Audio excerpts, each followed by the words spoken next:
Okay, I finally read They Both Died at the End, and here's my book review. Also, warning spoilers, and this isn't a book summary, but I have considered making one, so comment down below if you think that is something you might enjoy.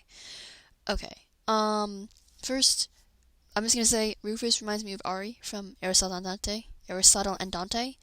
Um, but I will be making a different video comparing some of the characters to other, Boys Love book characters, so go to my channel and see if that video is up. And anyways, back to They Both Die at the End. It's the classic tough tsundere kind of person falling in love with the kind of nerdy, nervous person, but one big change, Deathcast. Deathcast is when they call you between the hours of midnight to 3 a.m., telling you if you're going to die in the next 24 hours. They don't tell you how or when, they just know that sometime before the next midnight, you will be dead. Like I said before, I'm not going to summarize the book. I'm assuming if you're watching this and you've already read the book, and or at least know the plot. Anyway, first thing. Assumptions while reading the book. I thought Rufus was going to die first. I don't know why I thought. There was nothing in this book that specifically made it say or sound like Rufus was going to die first. But I thought Rufus was going to die first until Peck pulled out his gun. And I thought Mateo would have died, saving Rufus, the classic, one of those classic romance arcs, but it didn't, which I love. Theories. Deathcast is made up by the government to kill people. Okay, let me explain this. The government, or whoever is behind Deathcast, doesn't tell you how or when you're gonna die. So let's say there's Sam walking to work. He would usually drive, but he decides to walk. The original plan was to cut the brakes in his car, and that didn't kill him, because he didn't drive, he walked. So now they find another way to kill him. There are a couple of variations of thoughts about these theories, but all stems about how, Deathcast, how do they know that you're going to die that day? Because, butterfly effect and stuff. You think that would make it impossible. Okay, controversial thoughts on Rufus's family. I think Rufus's family chose to die the day they did. Okay, that sounds really messed up. And it is. But listen. Okay, so their car crashes into the Hudson, and while in the lake, they open the door to let Rufus out. The door's literally, hanging open.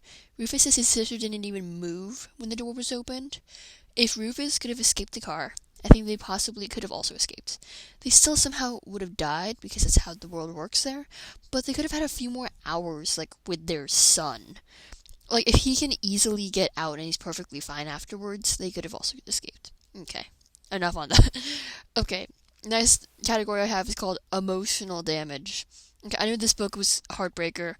I don't actually have TikTok, but I knew it was very famous there. I know people said that it was a Heartbreaker book, so I was emotionally preparing myself for the conclusion the entire time, from when I was started to 30 pages before the ending.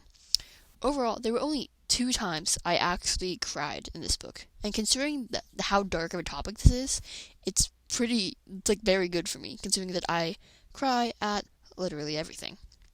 The one I wasn't expecting to cry at, and at the same time I was expecting, was when Rufus and Mateo go to see Mateo's dad in the hospital, because I know that's not supposed to be the sad part of the book, but that part, I was sobbing reading that part. And the second one was when Rufus wakes up in the smoke, and he realizes that Mateo's gone.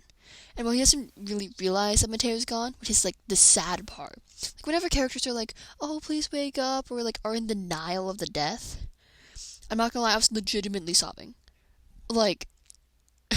Only having 30 pages of the book made my hopes go up, which was a absolute new move.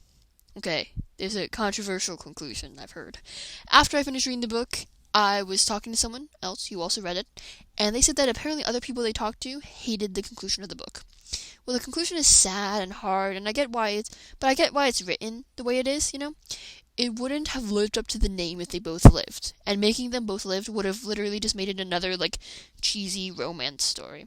I think they said that people were also upset that Mateo and Rufus didn't die together, they didn't die at the same time.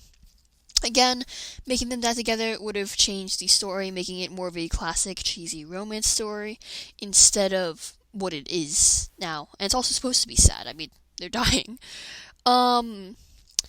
Also, when I was talking to someone, they were saying how when people tried to prevent death, that's actually what killed them, which I thought was a very interesting thing to say about it, because that is true in some of the circumstances. If they hadn't done certain things, they wouldn't have died. At least they wouldn't have died that way. According to Deathcast, they still would have died somehow.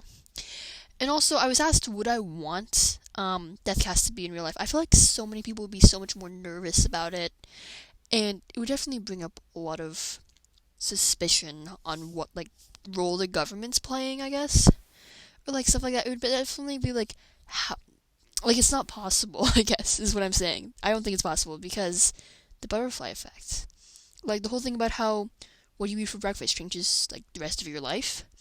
So like something they couldn't predict your death if like the Sam thing I said before.